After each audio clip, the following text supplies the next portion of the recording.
नमस्कार दोस्तों। वो कहते हैं ना, अगर ऊंचाइयों को प्राप्त करना है, अगर ऊंचाइयों को प्राप्त करना है तो बाज बने, धोखेबाज नहीं।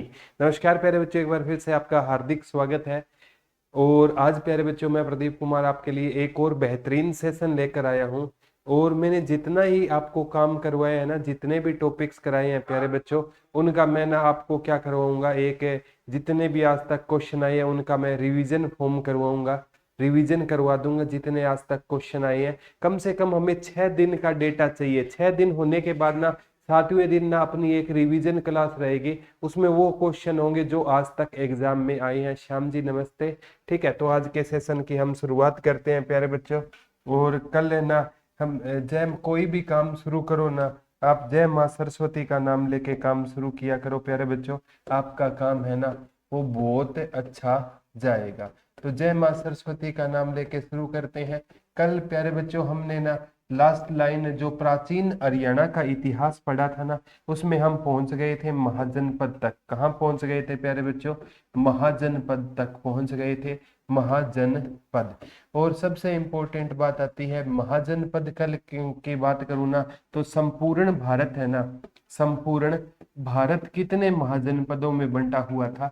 तो संपूर्ण भारत 16 महाजनपदों में बंटा हुआ था। और इन 16 महाजनपदों में ना, अगर पूछे हरियाणा किस महाजनपद का हिस्सा होता था, तो हरियाणा है ना वो कुरु का हिस्सा होता था, प्लस पांचाल का हिस्सा होता था। कुरु को आज मतलब इसकी कैपिटल कौन सी थी? इंद्रप्रस्थ, जिसे दिल्ली बोला जाता है। और प्यारे बच्चों, हरियाणा में से ना एक लाडनू अभिलेख मिला था, और वो लाडनू अभिलेख है ना हरियाणा की राजधानी किसको बताता था? दिल्ली को बताता था। लाडनू अभिलेख क्या बताता था? हरियाणा की राजधानी कौन सी थी? दिल्ली थी। विवेक स्वामी जी, आज ये पीडीएफ है ना जीके भाई प्रदीप सर के ऑफिशियल टेलीग्राम पर मिल जाएगी। जीके भाई प्रदीप सर के ऑफिशियल टेलीग्राम पर ना ये पीडीएफ है ना, जितना डेटा मैंने आज तक करवाया है ना उसकी पीडीएफ मैं दे दूंगा, आप रिवीजन कर लेना। पक्की बात है, आज शाम तक वहां पर मिल जाएगी। और इस बैच में भी मैं धीरे धीरे है ना सारी चीजें प्रॉपर अपलोड होनी शुरू हो गई है। ठीक है, तो हरियाणा का कुरु की कैपिटल इंद्रप्रस्थ, और पांचाल की कैपिटल कौन सी होती थी? अहिछत्र होती थी। पांचाल की कैपिटल कौन सी होती थी? अहिछत्र होती थी। ये दोनों क्वेश्चन बन चुके हैं। महाजनपद काल की जानकारी मैंने बताया था। कोई बौद्ध ग्रंथ पूछे तो किस में मिलती है? अंगुत्तर निकाय में मिलती है, अंगुत्तर निकाय में मिलती है।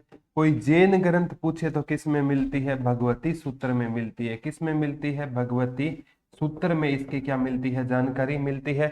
अब प्यारे बच्चों, हम इससे आगे का कंसेप्ट करने का काम करते हैं। अब आप महात्मा बुद्ध है ना, कहते हैं हरियाणा आए थे। महात्मा बुद्ध कहाँ पर आए थे? ये क्वेश्चन पूछा गया था एक एग्जाम में, कि बौद्ध ग्रंथों से पता चलता है कि महात्मा बुद्ध कहाँ आए थे? हरियाणा आए थे। बहुत बढ़िया क्वेश्चन है। बौद्ध ग्रंथों से, बौद्ध ग्रंथों से हमें, बौद्ध ग्रंथों से हमें जानकारी मिलती है, जानकारी मिलती है कि महात्मा बुद्ध कहाँ आए थे? महात्मा बुद्ध हरियाणा आए थे। महात्मा बुद्ध कहाँ आए थे? हरियाणा आए थे। महात्मा बुद्ध का जन्म पूछे तो 563 ईसा पूर्व लुम्बिनी वन में इनका जन्म हुआ था। किस वन में जन्म हुआ? लुम्बिनी वन में। इनका वंश पूछा जाता है, कौन सा वंश से थे? शाक्य वंश से थे। इसलिए महात्मा बुद्ध को क्या कहा जाता है? शाक्य मुनि के नाम से जाना जाता है। लेकिन एक क्वेश्चन आएगा प्यारे बच्चों, आधुनिक भारत का शाक्य मुनि किसे कहा जाता है? तो आधुनिक भारत का शाक्य मुनि की अगर मैं बात करूं ना, तो ये प्यारे बच्चों हवेन स्वांग को कहा जाता है। हवेन स्वांग है ना कौन सा यात्री होता था? एक चीनी यात्री होता था। और हवेन स्वांग है ना भारत क्या सीखने के लिए आया था? तो बौद्ध धर्म की जानकारी लेने के लिए भारत आया था। और इसे प्यारे बच्चों हवेन स्वांग को नीति का पंडित कहा जाता है। किसका पंडित कहा गया था? नीति का पंडित कहा गया। और हवेन स्वांग को यात्रियों का राजकुमार भी कहा जाता है। हवेन स्वांग प्यारे बच्चों 629 ईस्वी में कहां पर आए थे? भारत आए थे। और किसके दरबार में आए थे? महाराजा हर्षवर्धन के दरबार में आए थे। किसके दरबार में? महाराजा हर्षवर्धन के दरबार में आए थे। और अगर पूछे ना ये हरियाणा कब आए हवेन स्वांग, तो हरियाणा हवेन स्वांग 634 ईस्वी में आए और 644 ईस्वी तक रहे। और इनकी पुस्तक पूछे तो कौन सी थी, CU की पुस्तक किसकी थी, हवेन स्वांग की। ये सारे क्वेश्चन है ना प्यारे बच्चों एग्जाम में डायरेक्ट देखने को मिलते हैं। अगर महात्मा बुद्ध है ना, इनकी मृत्यु 483 ईसा पूर्व है ना, महात्मा बुद्ध की कुशीनगर में मृत्यु हो गई थी। कहां पर मृत्यु हो गई थी, कुशीनगर में महात्मा बुद्ध की क्या हो गई थी, मृत्यु हो गई थी। कब हो गई थी, 483 ईसा पूर्व महात्मा बुद्ध की क्या हो गई थी, कुशीनगर में महात्मा बुद्ध की क्या हो गई थी, मृत्यु हो गई। तो बौद्ध ग्रंथों से पता चलता है महात्मा बुद्ध कहाँ आए थे, हरियाणा एक बार आया था। कौन सा बुद्ध, एक तो प्यारे बच्चों चेनेस्टी का स्तूप, ठीक है, जो हमें जगाधरी यमुनानगर से मिला था, चेनेस्टी का स्तूप। ये पेपर में पूछा है HSSC ने, चेनेस्टी का स्तूप हमें कहाँ से मिला है, तो ये हमें जगाधरी से मिला है। और जगाधरी कहाँ पर रहेगा आपका, यमुनानगर में रहेगा। चेनेस्टी का स्तूप कहाँ से मिला है, जगाधरी यमुनानगर से हमें कौन सा स्तूप मिला है, चेनेस्टी का स्तूप कहाँ से मिला है, जगाधरी यमुनानगर से हमें चेनेस्टी का स्तूप मिला है। और ये किससे संबंधित था, सम्राट अशोक से भी संबंधित था। और सम्राट अशोक कौन सा धर्म मानता था, सम्राट अशोक बौद्ध धर्म को मानते थे। किस धर्म को मानते थे, सम्राट अशोक बौद्ध धर्म को सम्राट अशोक माना करते थे। चेनेस्टी का स्तूप कहां पर रहेगा, यमुनानगर से मिला है। इससे भी पता चलता है, एक असंध करनाल से भी चीजें मिली है, जिससे पता चलता है महात्मा बुद्ध हरियाणा में आए थे। एक बार पूछा गया था प्यारे बच्चों, असंध करनाल से और थानेसर कुरुक्षेत्र, असंध करनाल, ठीक है, असंध करनाल से भी चीज मिली है, असंध करनाल से मिली है। और थानेसर कुरुक्षेत्र से मिली है, थानेसर कुरुक्षेत्र से ये मिली है कुछ चीजें, जिससे पता चलता है महात्मा बुद्ध कहाँ आए थे। तो महात्मा बुद्ध कहाँ आए थे, हरियाणा आए थे। महात्मा बुद्ध कहाँ आए थे प्यारे बच्चों, हरियाणा आए थे। और महात्मा बुद्ध को ये भी क्वेश्चन आता है, लाइट ऑफ एशिया कहा जाता है। महात्मा बुद्ध को क्या कहा जाता है, लाइट ऑफ एशिया कहा जाता है। दूसरे शब्दों में मैं कहूं, एशिया का ज्योतिपुंज, एशिया का ज्योतिपुंज किसे कहा जाता है, तो एशिया का ज्योतिपुंज महात्मा बुद्ध को कहा जाता है। किसको कहा जाता है, महात्मा बुद्ध को एशिया का ज्योतिपुंज कहा जाता है। और किसने कहा था, ये क्वेश्चन आएगा, एडविन अर्नोल्ड ने कहा था, एडविन अर्नोल्ड।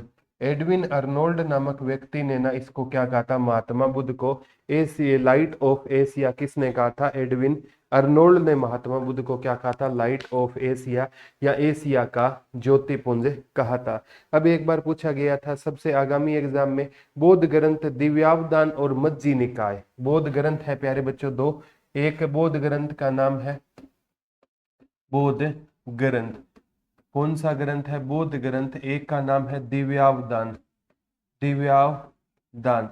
एक बौद्ध ग्रंथ है प्यारे बच्चों मज्जी निकाय, कौन सा रहेगा, मज्जी निकाय। ये पूछा गया था दिव्यावदान और मज्जी निकाय क्या है, ये बौद्ध ग्रंथ। और बौद्ध ग्रंथ दिव्यावदान में कहते हैं रोहतक और अगरुआ के बारे में जानकारी मिलती है। बौद्ध ग्रंथ है दिव्यावदान में हमें किसके बारे में जानकारी मिलती है, रोहतक और अगरुआ। अगरुआ को कहते हैं अग्रोदक्का कहा जाता था, क्या कहा जाता था, अग्रोदक्का। तो बौद्ध ग्रंथ है ना दिव्यावदान हमें किसके बारे में जानकारी देता है, तो बौद्ध ग्रंथ दिव्यावदान प्यारे बच्चों हमें रोहतक और अग्रुआ के बारे में जानकारी देता है। एक प्यारे बच्चों महाभारत कालीन ग्रंथ की अगर मैं बात करूं ना, HSSC ने क्वेश्चन पूछा था, महाभारत कालीन ग्रंथ रहेगा नकुल दिग्विजय। कौन सा रहेगा, नकुल दिग्विजय। किस काल का ग्रंथ है, महाभारत कालीन ग्रंथ रहेगा, कौन सा रहेगा, नकुल दिग्विजय रहेगा। और ये ग्रंथ भी कहते हैं प्यारे बच्चों किसकी जानकारी देता है, ये इस ग्रंथ में हमें रोहतक की जानकारी मिलती है। तो ये क्वेश्चन HSSC ने पूछ लिया, महाभारत कालीन कौन सा ग्रंथ था, नकुल दिग्विजय, इसमें हमें किसकी जानकारी मिलती है, रोहतक की हमें जानकारी मिलती है। और बौद्ध साहित्य दिव्यावदान था, वो रोहतक और अगरुआ के बारे में बताता है। एक HSSC ने पूछा था कि महाभारत कालीन है ना, महाभारत कालीन कौन सा नृत्य है वो हरियाणा का में अब भी चल रहा है। तो महाभारत कालीन कौन सा नृत्य हरियाणा में चल रहा है? तो प्यारे बच्चों वो कौन सा नृत्य रहेगा? धमाल नृत्य रहेगा। कौन सा नृत्य रहेगा? धमाल नृत्य का संबंध किस धर्म से रहेगा? बौद्ध धर्म से रहेगा। और इसे हरियाणा का सबसे पुराना नृत्य कहते हैं।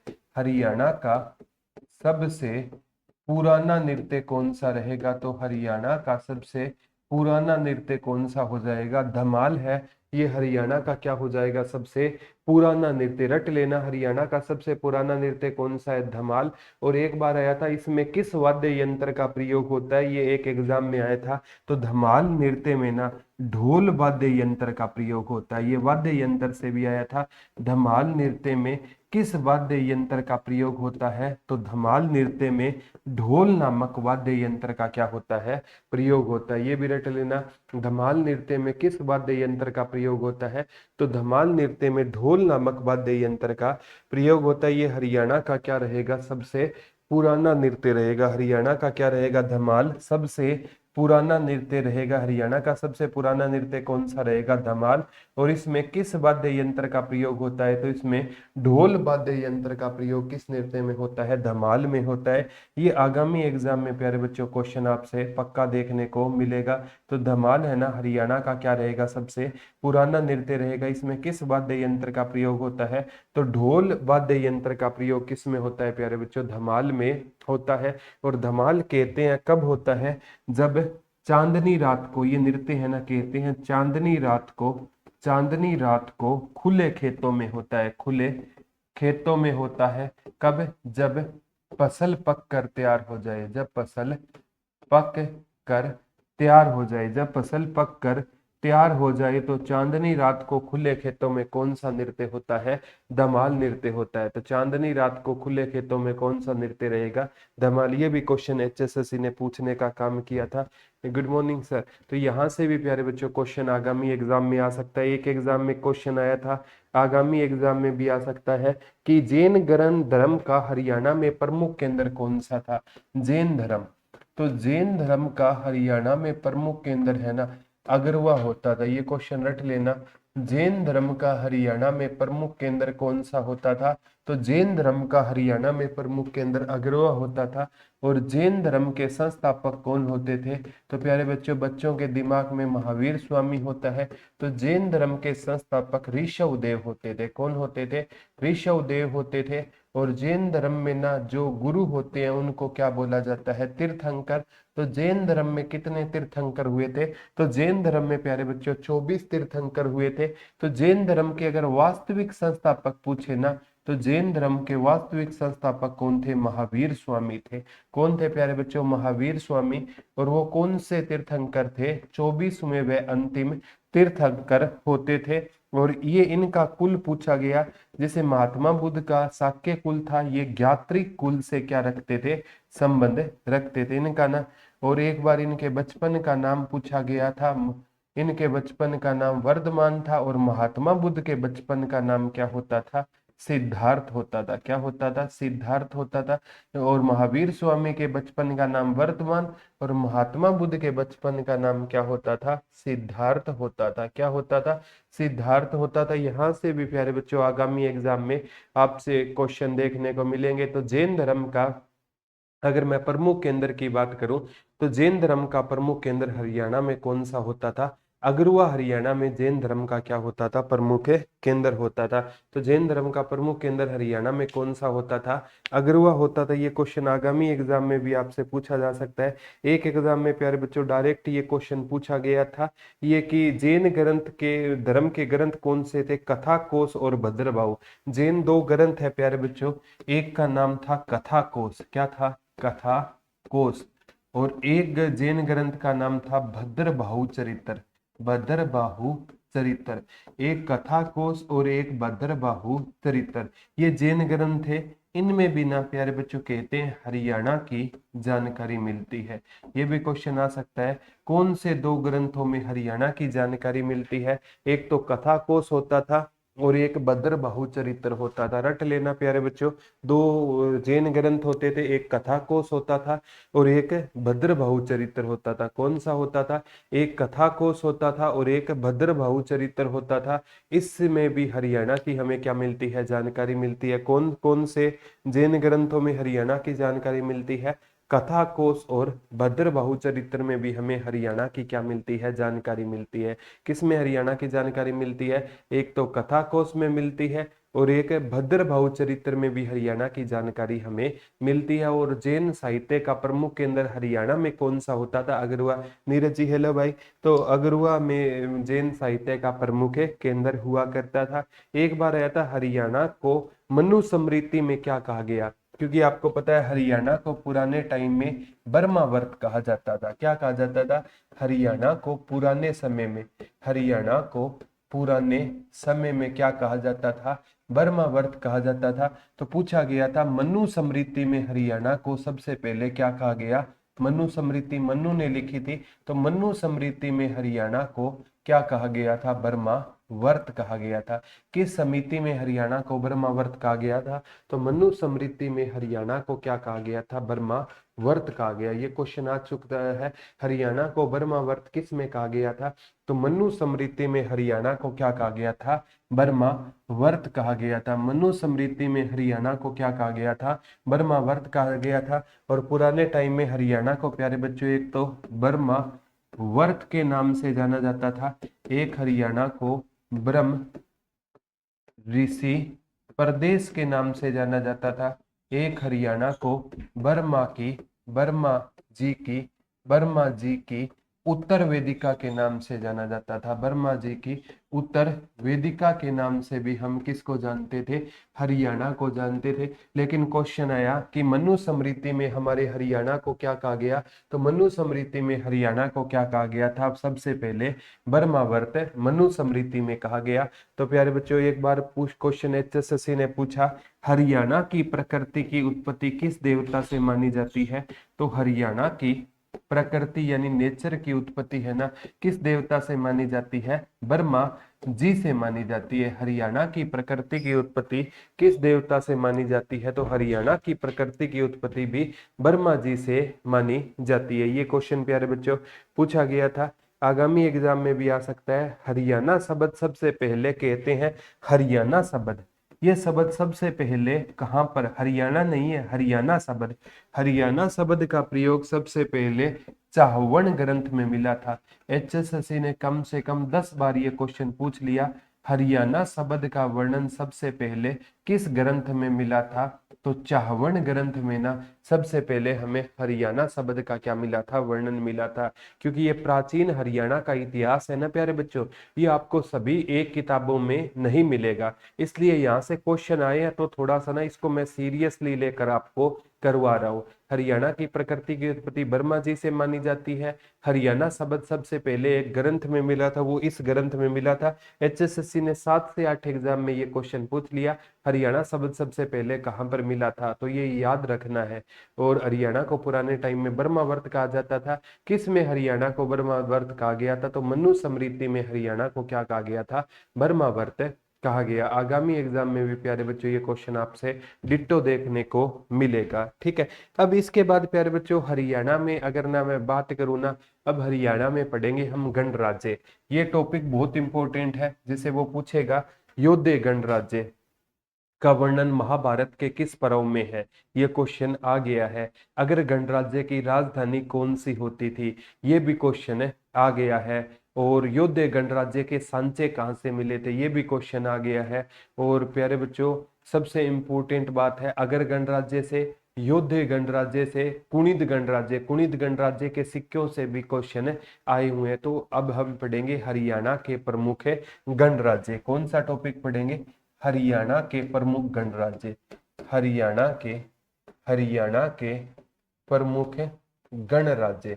कौन सा टॉपिक पढ़ेंगे प्यारे बच्चों? हरियाणा के प्रमुख गणराज्य का टॉपिक पढ़ेंगे। कौन सा टॉपिक पढ़ेंगे?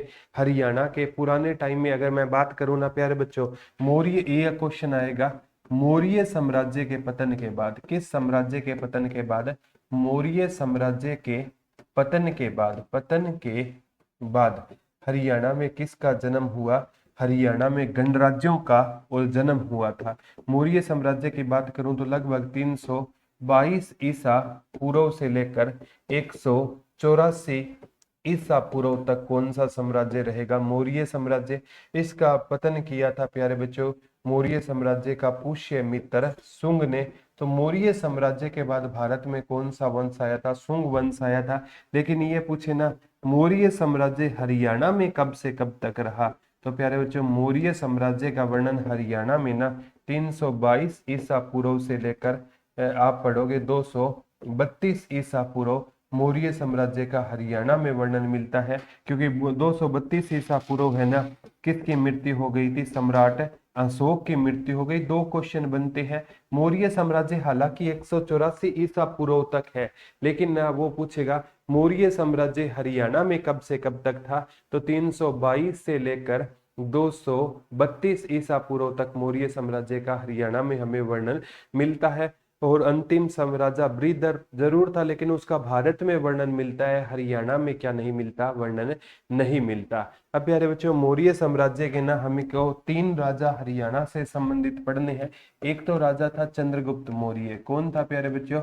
चंद्रगुप्त मौर्य होता था। ठीक है, क्योंकि चंद्रगुप्त मौर्य ने ना जैसे एक बार पेपर में आया जीटी रोड का निर्माण किसने करवाया? और बच्चों ने रटा हुआ था शेरशाह सूरी, और शेरशाह सूरी ऑप्शन में ही नहीं था, बच्चे बेहोश।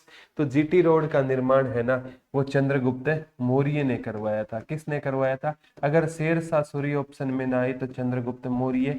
लेकिन उस टाइम जीटी रोड नहीं कहा जाता था, उत्तरापंथ कहा जाता था। क्या कहा जाता था उसे? उत्तरापंथ कहा जाता था। ठीक है, एचएसएससी पूछती है जो NH1 और NH2 ये एचएसएससी ने क्वेश्चन पूछ लिए, ये जीटी रोड का पार्ट थे।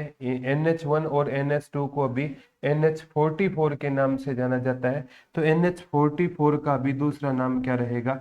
शेरशाह सूरी मार्ग। क्या रहेगा? शेरशाह सूरी मार्ग रहेगा। ठीक है, NH1 का भी आ गया, NH2 का भी आ गया, अभी NH44। अगर वर्तमान में बात करूँ ना हरियाणा में किसने नेशनल हाईवे है?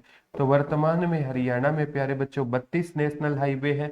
कई किताबें आपको 34 दिखाएगी।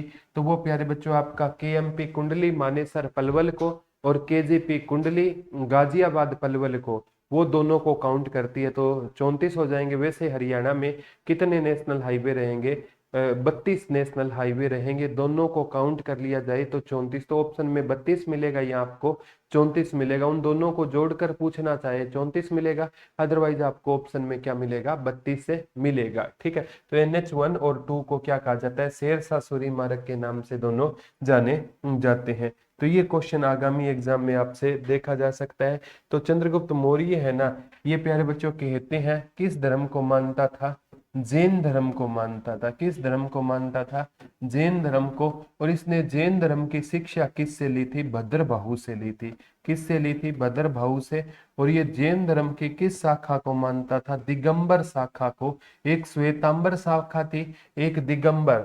श्वेतांबर वाले सफेद वस्त्र पहनने में विश्वास रखते थे, और दिगंबर वाले जैसे महावीर स्वामी ने 30 वर्ष की अवस्था में ना अपने भाई नंदीवर्धन से परमिशन लेकर गृह का त्याग किया था। तो वो महावीर है ना, महावीर का अर्थ होता है साधना के प्रति समर्पण। तो महावीर स्वामी ने नग्न अवस्था में क्या किया था? तप किया था। तो महावीर स्वामी ने किस अवस्था में तप किया था? नग्न अवस्था में महावीर स्वामी ने क्या किया था? तप किया। ये चीजें आपको एग्जाम पॉइंट ऑफ व्यू से बहुत बहुत मायने रखेगी। ठीक है, तो ये दिगंबर शाखा को मानते थे। तो ये चंद्रगुप्त मौर्य है ना, ये 322 से लेकर कई किताबें 297, कई किताबें 298 ईसा पूर्व था।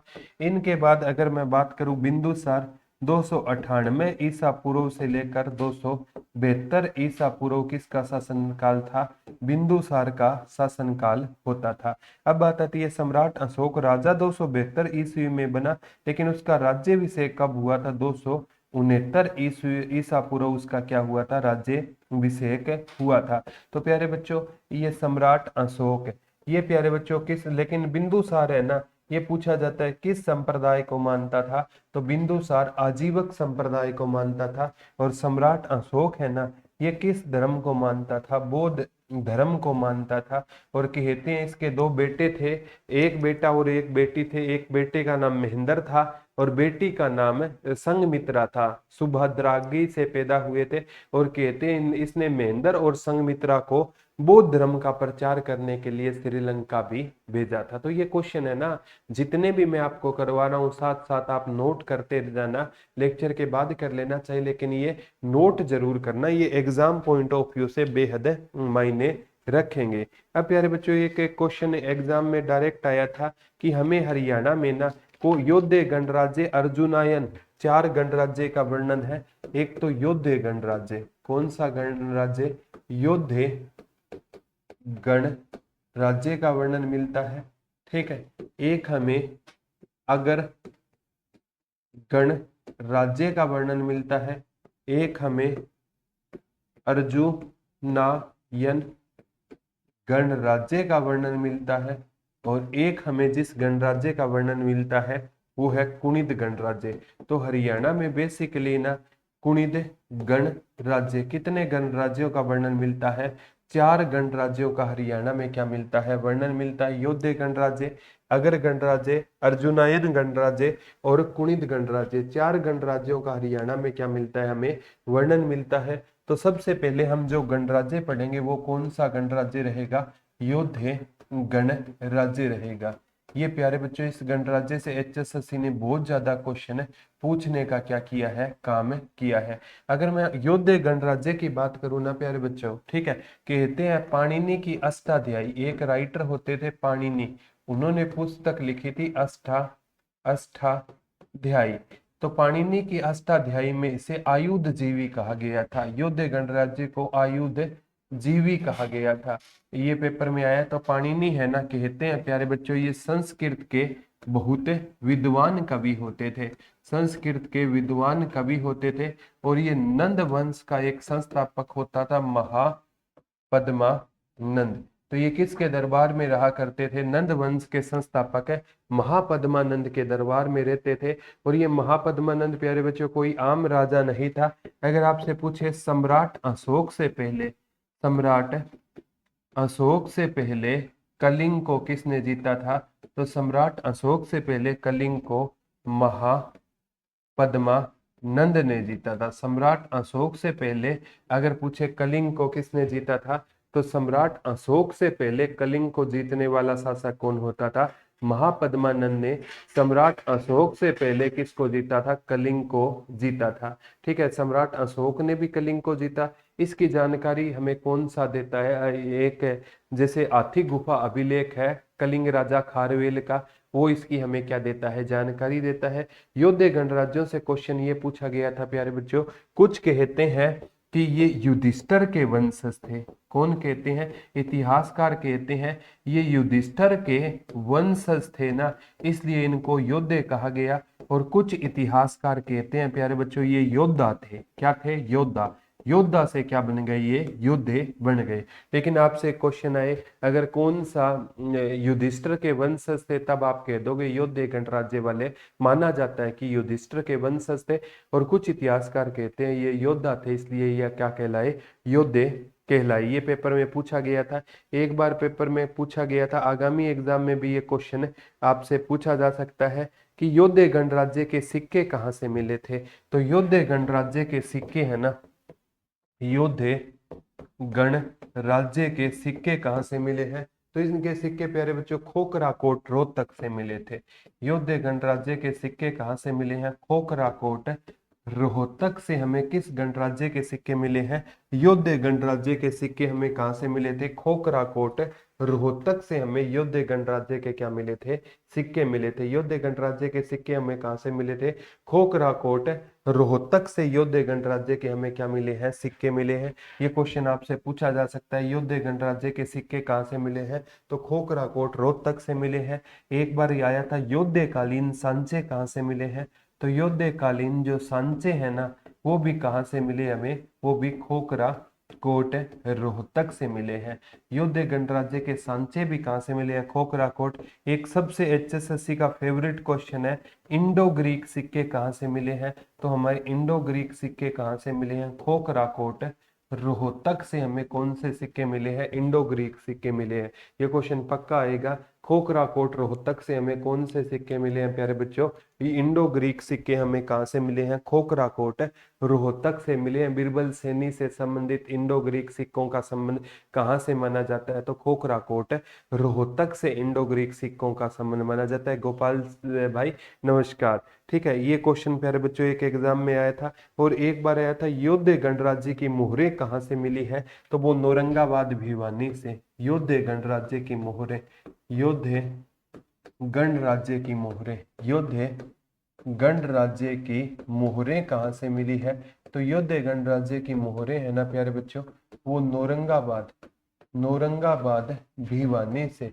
नौरंगाबाद भिवानी से कौन से गणराज्य की मोहरें मिली है हमें? योद्धे गणराज्य की मोहरें कहाँ से मिली है? तो योद्धे गणराज्य की मोहरें प्यारे बच्चों नौरंगाबाद भिवानी से हमें कौन सी मोहरें मिली है? योद्धे गणराज्य की क्या मिली है? मोहरें। कहाँ से मिली है योद्धे गणराज्य की मोहरें? हमें नौरंगाबाद से मिली है। नौरंगाबाद कहाँ पर रहेगा?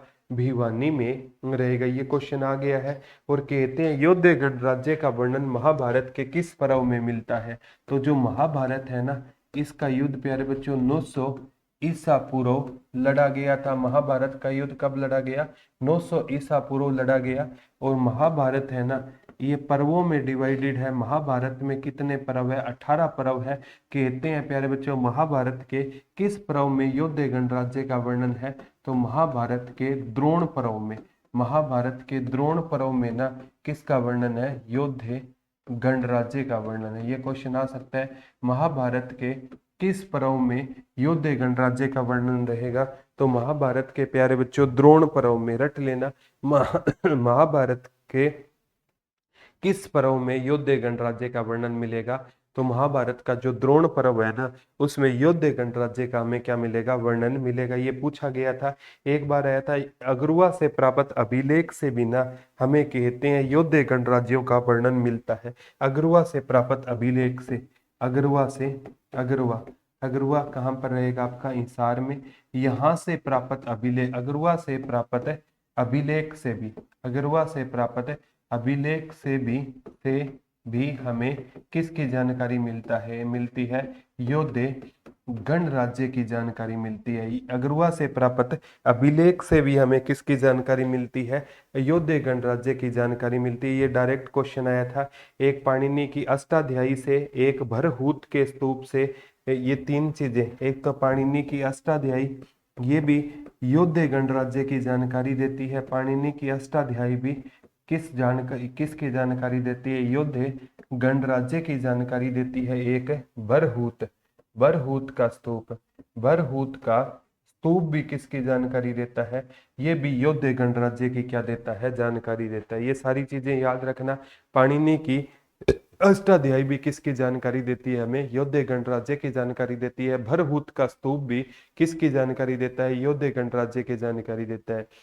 ये मैथ की क्लास रीनू जी लगती है, और मैथ का कंप्लीट सिलेबस है ना, इस बैच में हमने अपलोड करवा दिया है। जिसमें कोई दिक्कत हो तो वो टॉपिक वहां से कर लो, और वैसे क्लास आपकी लगेगी। ठीक है, तो हमें ना क्या करना है, एक महीने में ना साथ में प्यारे बच्चों क्या करना है आपको ना, मतलब जो टॉपिक आपका क्लियर नहीं है ना, प्रैक्टिस बैच आपके लिए पूरा का पूरा रिकॉर्डेड फ्री इसीलिए दिया है, ताकि कोई दिक्कत हो तो वहां से आप प्रैक्टिस कर लो। 2 की स्पीड में करके आप वहां से प्रैक्टिस कर सकते हो। ठीक है, ये पूछा गया था, ये योद्धे गणराज्य के बारे में एक बार पूछा गया था प्यारे बच्चों। इसको ना हराने का काम किसने किया था? तो कहते हैं योद्धे गणराज्यों को हराने का काम है ना, ये आगामी एग्जाम में आपसे क्वेश्चन पक्का पूछा जाएगा। कुषाणों ने इनको हराने का काम किया था। ये पेपर में आता है, योद्धे गणराज्य को हराया किसने था? योद्धे गणराज्य को हराने का काम कुषाणों ने किया था। योद्धे गणराज्य को हराया किसने था? तो योद्धे गणराज्य को कुषाणों ने हराने का काम किया था। और कुषाणों का मैंने बताया था सबसे शक्तिशाली राजा कौन होता था? कनिष्क होता था। लेकिन कुषाण वंश का संस्थापक कौन होता था? तो कुषाण वंश का संस्थापक कुजुल कंडफिसिस होता था। कुषाण वंश का संस्थापक कौन होता था? कुजुल कंडफिसिस ने ना कुषाण वंश की क्या की थी? स्थापना की थी। कुषाण वंश के संस्थापक कौन होते थे? कुजुल कंडफिसिस ने ना कुषाण वंश की क्या बात कर लो, कुजुल कंडफिसिस ने ना किस वंश की स्थापना की थी? कुषाण वंश की स्थापना की थी। किसने की थी? कुजुल कंडफिसिस ने की थी। ये पेपर में आता है। और प्यारे बच्चों ये अष्टाध्यायी है, तो पाणिनि की अष्टाध्यायी अग्रवा से प्राप्त अभिलेख और ये भरहुत का स्तूप बताता है कि योद्धे गणराज्य में ना प्यारे बच्चों क्या होता था? लोकतंत्र था। ठीक है, ये याद कर लेना, योद्धे गणराज्य में क्या था? लोकतंत्र था। लेकिन लोकतंत्र ऐसा था कि राजा जो प्रजा है ना वो ही किसको चुनती थी? राजा को चुनती थी। कितना बड़ी बात है। ठीक है, योद्धे गणराज्य में क्या था? लोकतंत्र था। करंट अफेयर की क्लास लवी सी एग्जाम से 10 एक दिन पहले करंट अफेयर की क्लास लगवा देंगे, चिंता मत करना। वो भी आपका हमारी टेंशन है, जल्दी जितना अभी याद करोगे बाद में भूल जाओगे। करंट अफेयर हमेशा ना एग्जाम के नियर बाय करंट अफेयर करोगे ना तो आपको ज्यादा लंबा तो याद ही नहीं करना ना, बस एक दिन याद रह जाए उतना बहुत है। 8-10 दिन पहले लगवा देंगे, टेंशन की कोई जरूरत नहीं है। ठीक है, तो योद्धे गणराज्य में क्या होता था प्यारे बच्चों? लोकतंत्र हुआ करता था। इसकी जानकारी पाणिनि की अष्टाध्यायी भरहुत का स्तूप है, इसकी जानकारी एक अग्रवा से प्राप्त अभिलेख भी इसकी हमें जानकारी देता है। ठीक है, ये क्वेश्चन आगामी एग्जाम में आपसे पक्का पूछा जाएगा। या लोकतंत्र था, राजा चुनती थी जनता। एक बार पूछा गया योद्धे गणराज्य का विस्तार कहाँ पर था? रोहतक भिवानी। योद्धे गणराज्य का विस्तार कहाँ पर था? योद्धे गणराज्य का विस्तार है ना, योद्धे गणराज्य का विस्तार है ना कहाँ कहाँ पर था? तो इस गणराज्य का विस्तार रोहतक में था। ठीक है, खोखरा कोट रोहतक से सिक्के मिले हैं। और एक प्यारे बच्चों भिवानी, नौरंगाबाद भिवानी, यहाँ पर इसका क्या था? विस्तार था। इसको हराने का काम किसने किया? कुषाण वंश के शासकों ने इनको हराने का काम किया। लेकिन ये याद कर लेना प्यारे बच्चों, ठीक है, इनको कुषाण वंश वालों ने हरा दिया था।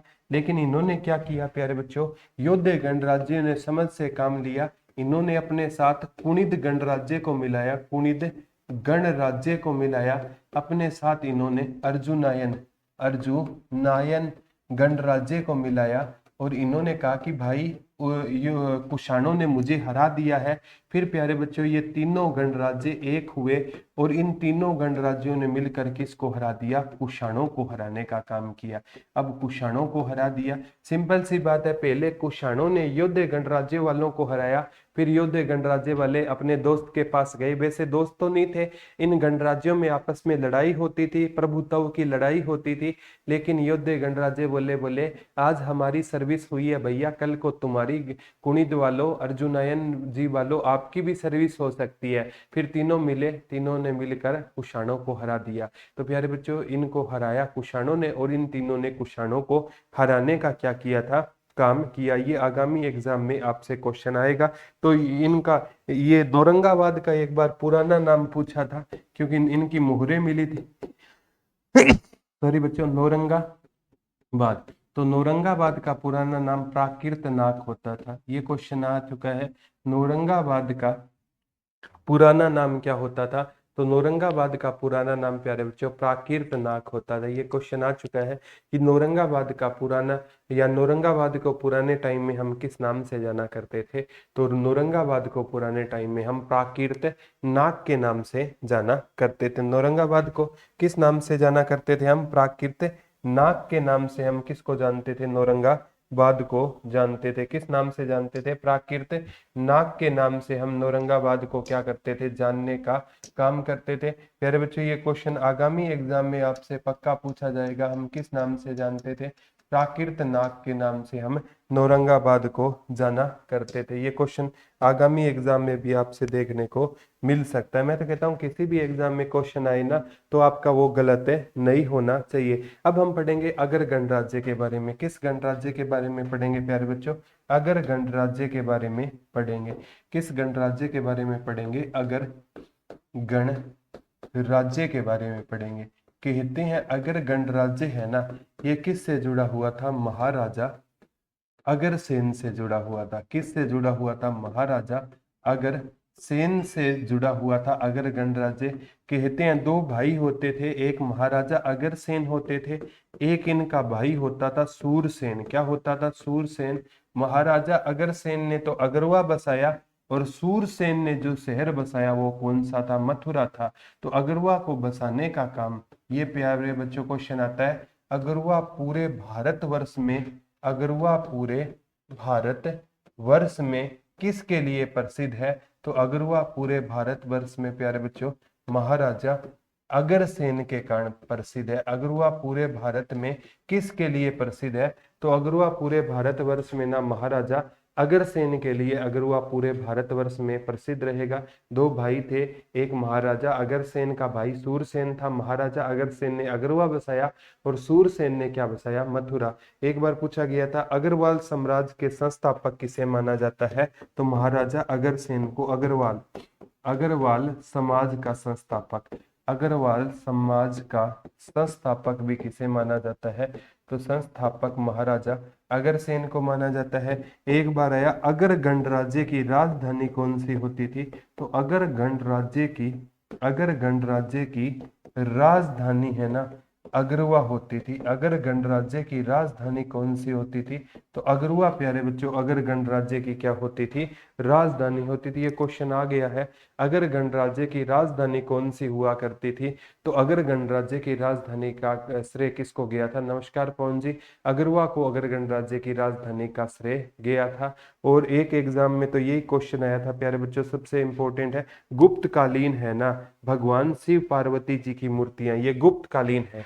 गुप्तकालीन, गुप्तकालीन भगवान शिव और पार्वती की मूर्ति, भगवान शिव और पार्वती जी की मूर्ति कहाँ से मिली है? तो ये कहाँ से मिली है? अगरवा से मिली है। किस काल की थी प्यारे बच्चों? गुप्त काल की थी। गुप्त काल की बात आई तो गुप्त काल का संस्थापक, ये पेपर में आता है, एचएसएससी ने पूछा था, श्री गुप्त को कहा जाता है। कहते हैं प्यारे बच्चों इसने 275 ईस्वी में ना गुप्त वंश की क्या रखी थी? नींव। लेकिन इसका वास्तविक संस्थापक कहा गया चंद्रगुप्त प्रथम को। इसका जिसने गुप्त संवत चलाया था उसको कहते हैं, इसका वास्तविक संस्थापक कहा जाता है। लेकिन ना अगर गुप्तकालीन भगवान शिव और माता पार्वती, हेलो नीरज भाई, गुप्तकालीन भगवान शिव और माता पार्वती की मूर्ति कहाँ से मिली है? तो अगरवा से मिली है। एक भगवान सूर्य देव जी की मूर्ति, ये क्वेश्चन आ गया, भगवान सूर्य देव जी की मूर्ति, भगवान सूर्य देव जी की मूर्ति कहाँ से मिली है? तो भगवान सूर्य देव जी की मूर्ति हमें कहाँ से मिली है? अगरवा से मिली है। किसकी मूर्ति मिली है? भगवान सूर्य देव जी की मूर्ति भी हमें कहाँ से मिली है? तो भगवान सूर्य देव जी की। अब नीरज आपके कमेंट आते हैं भाई, भगवान सूर्य देव जी की मूर्तियां हमें कहाँ से मिली है? अगरवा से भगवान सूर्य देव जी की हमें क्या मिली है प्यारे बच्चों? मूर्तियां मिली है। कहाँ से मिली है? अगरवा से भगवान सूर्य देव जी की हमें क्या मिली है? मूर्तियां। ये भी क्वेश्चन एचएसएससी ने पूछने का क्या किया था? काम किया। एक यहाँ से प्यारे बच्चों टकसालें मिली है, जहाँ पर सिक्के बनाए जाते हैं। टकसालें पूछे तो कहाँ से मिली है? तो ये अगरवा प्लस बरवाला से मिली है। अगरवा प्लस बरवाला से हमें क्या मिली है? टकसालें भी मिली है। और अगरवा को कहते हैं प्यारे बच्चों किस नारे पर बसाया गया? एक ईंट एक रुपया के नाम पर अगरवा को बसाया गया। अब प्यारे बच्चों आपको तो इसका महत्व पता नहीं है, ठीक है। पवन कह रहे हैं सर मैं बेंगलोर से आपकी क्लास ले रहा हूँ, मुझे आपकी 80% जीके क्लास में याद हो जाती है। थैंक यू पवन भाई, ये आप सब बच्चों का प्यार है, ठीक है। और मैं कहता हूँ भाई आप जल्दी से जल्दी सक्सेसफुल हो जाओ, सभी बच्चे, पढ़ने वाला बच्चा, हर बच्चा जॉब लग जाए।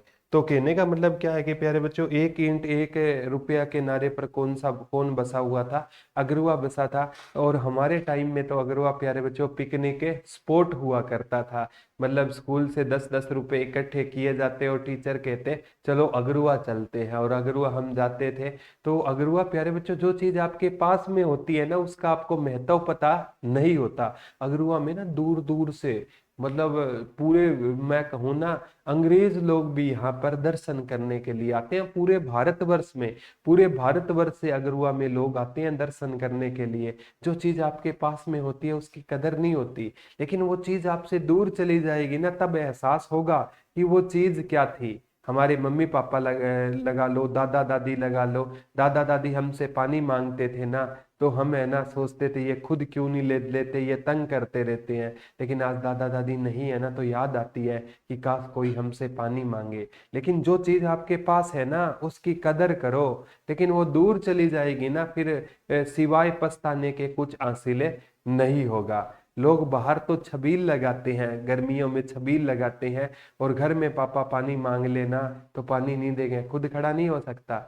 ये चीजें होती है। रिलेशन आज के टाइम में बिखर क्यों रहे हैं? क्योंकि लोगों को ना, मैं कहता हूँ प्यारे बच्चों, मोबाइल है जब से आया है ना, तो मोबाइल के बाद रिलेशन खत्म हो गए हैं, ठीक है। पर इनकमिंग कॉल की वैलिडिटी खत्म हो रही है, सो इन्फॉर्मेशन के लिए बात, ठीक है सर। इस नवीन को बोलो, इन इस पे अभी रिचार्ज करे इस नंबर पे, विजय सर को बोल दो, ठीक है। तो ये अभी आपकी मनीषा जी आपने बता दिया, थैंक यू सो मच। अभी 10 मिनट बाद ये फोन मिल जाएगा, ठीक है। 10 मिनट बाद ये फोन मिल जाएगा, ठीक है। तो 1 ईंट 1 रुपया के नाम पर कौन सा बसा था? अगरुआ बसा था। मतलब कहने का मतलब है कि कहा जाता है कि मतलब 1 ईंट 1 रुपया में क्या होता है कि आपके पास कोई ज्यादा पैसे नहीं है ना, तो आप 1 ईंट और 1 रुपया का दान कर सकते हो। तभी कहते सर मैंने 10:30 वीडियो देखी थी, हरियाणा के जिले और मंडल उंगलियों पर याद हो गए, आपकी ट्रिक सबसे बेस्ट है। थैंक यू लविश भाई, ठीक है। तो ये चीजें प्यारे आगामी एग्जाम में आपसे पूछी जाएगी। एक एग्जाम में ये क्वेश्चन प्यारे बच्चों आपसे पूछा गया था, आगामी एग्जाम में भी आ सकता है कि सारे गामा पा के अवशेष भी कहाँ से मिले थे? अगरुआ से। 9वीं शताब्दी में ना अगरुआ से क्या मिली थी? एक ईंट मिली थी, और इस पर क्या लिखे हुए थे? सारे गामा पा, सारे गा मा पा नीसा, ठीक है। कहने का मतलब है सारे, ये शास्त्रीय संगीत में प्रयोग होती है। ये टर्म किस संगीत में प्रयोग होती है? शास्त्रीय संगीत में प्रयोग होती है। तो शास्त्रीय संगीत के हमें अवशेष कहाँ से मिले थे? तो शास्त्रीय संगीत के भी हमें कहाँ से मिले थे? अगरुआ से मिले थे। तो शास्त्रीय संगीत के भी चीजें हमें कहाँ से मिली थी प्यारे बच्चों? तो शास्त्रीय संगीत के भी हमें कहाँ से मिले थे? अगरुआ। इंसार से हमें किस संगीत के मिले थे? शास्त्रीय संगीत के भी हमें अवशेष कहाँ से मिले थे? तो ये अवशेष भी हमें कहाँ से मिले थे? अगरुआ इंसार से मिले थे। किस संगीत के मिले थे प्यारे बच्चों? शास्त्रीय संगीत के मिले थे। और अगरुआ से एक मृदु भांड मिला था, मिट्टी का ऐसा बर्तन मिला था जो हर घर में क्या होता था? प्रयोग होता था। तो 9वीं शताब्दी आते आते अगरुआ में कौन सा संगीत आ गया था? हरिनु जी, शास्त्रीय संगीत आ गया था 9वीं शताब्दी आते आते। ये क्वेश्चन पूछा गया है। और कहते हैं अगरुआ से हमें 10 सिक्के मिले हैं। एक सिक्का भारत में है, अगरुआ से हमें 10 सिक्के भी मिले हैं। अगरुआ से हमें क्या मिले हैं? 10 सिक्के भी मिले हैं। उसमें एक सिक्का है ना, एक सिक्का तो भारत में है, एक सिक्का कहाँ पर रहेगा? भारत में। और 9 सिक्के कहाँ पर रहेंगे? वो ब्रिटिश म्यूजियम में रहेंगे। 9 सिक्के ब्रिटिश म्यूजियम में रहेंगे। अगरुआ से हमें कितने सिक्के मिले हैं प्यारे बच्चों?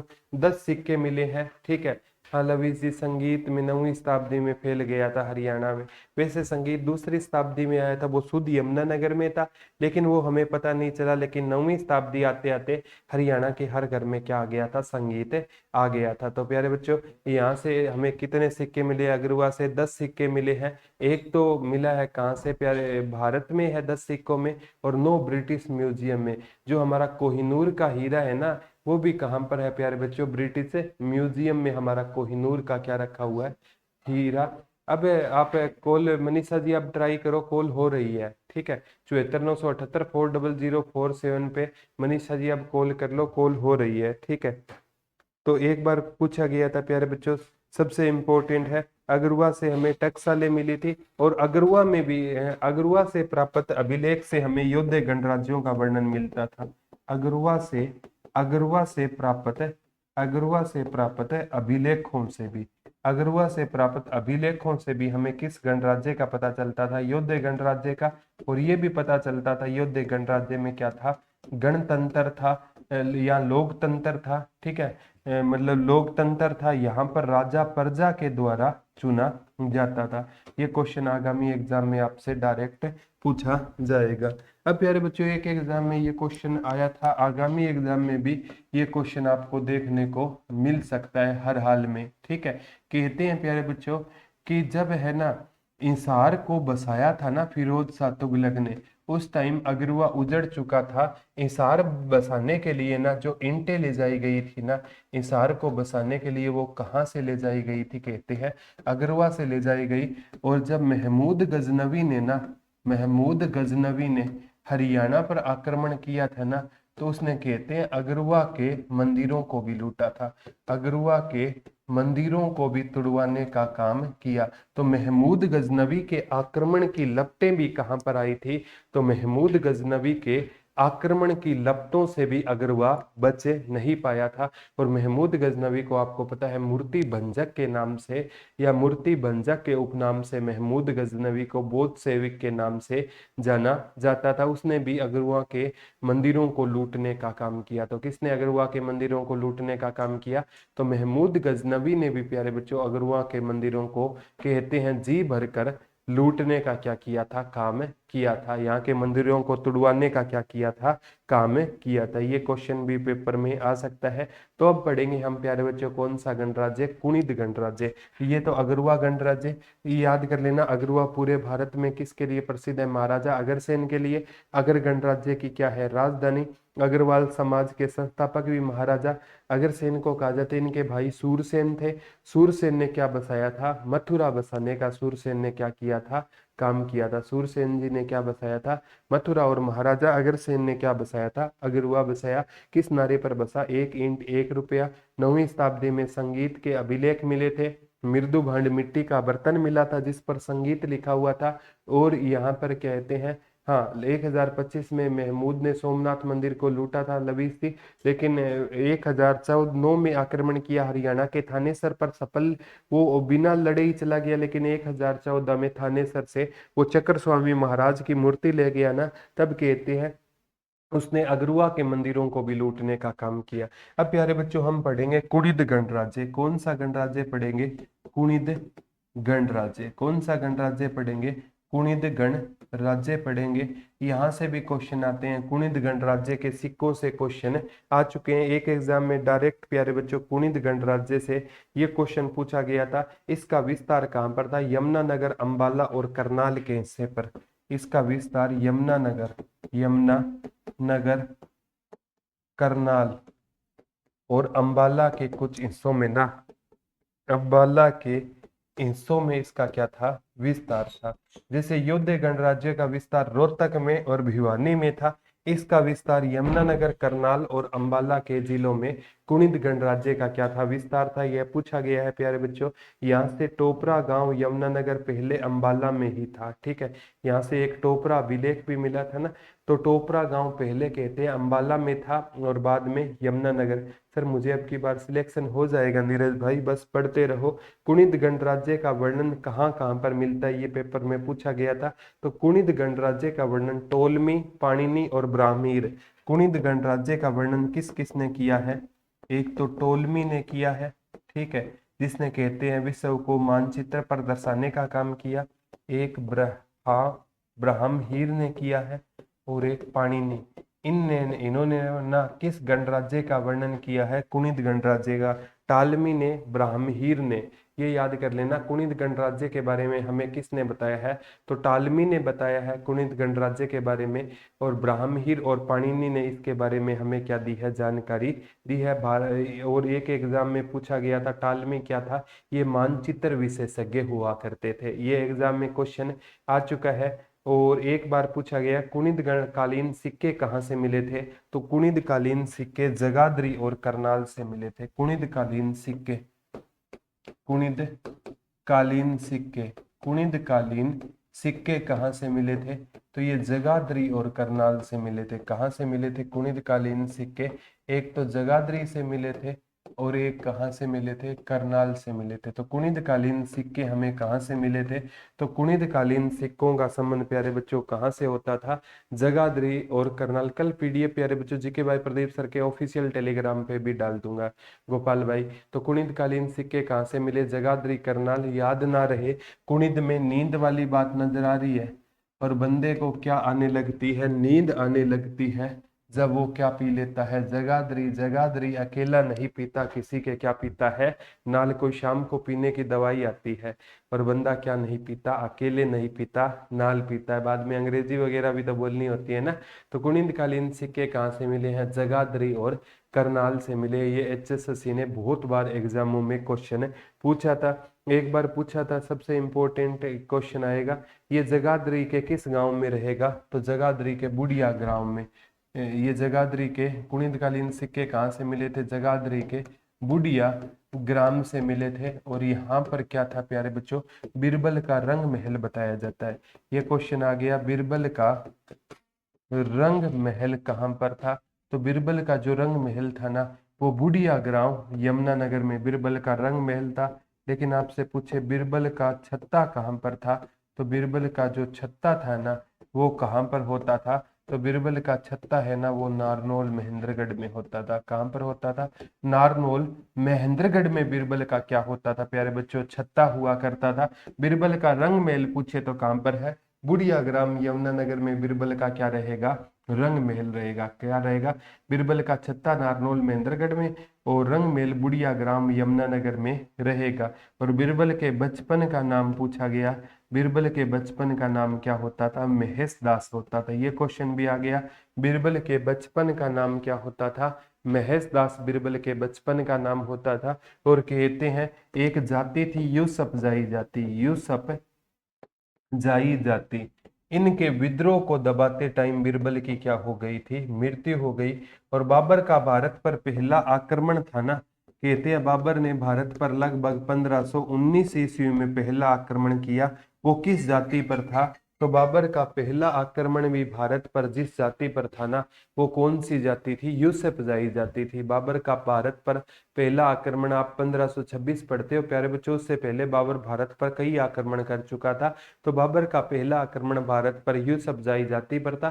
तो ये यूसुफजाई जाति एक निडर जाति होती थी, और ये आक्रमण करती रहती थी। कहते हैं बीरबल है ना, अकबर की तरफ से इस विद्रोह को दबाने के लिए गया, लेकिन बीरबल है ना, इस विद्रोह को दबाते हुए मारा गया। और कहते हैं प्यारे बच्चों, बीरबल के माथे पर राजयोग नहीं था। अगर अकबर महान था तो कारण क्या था, बीरबल था।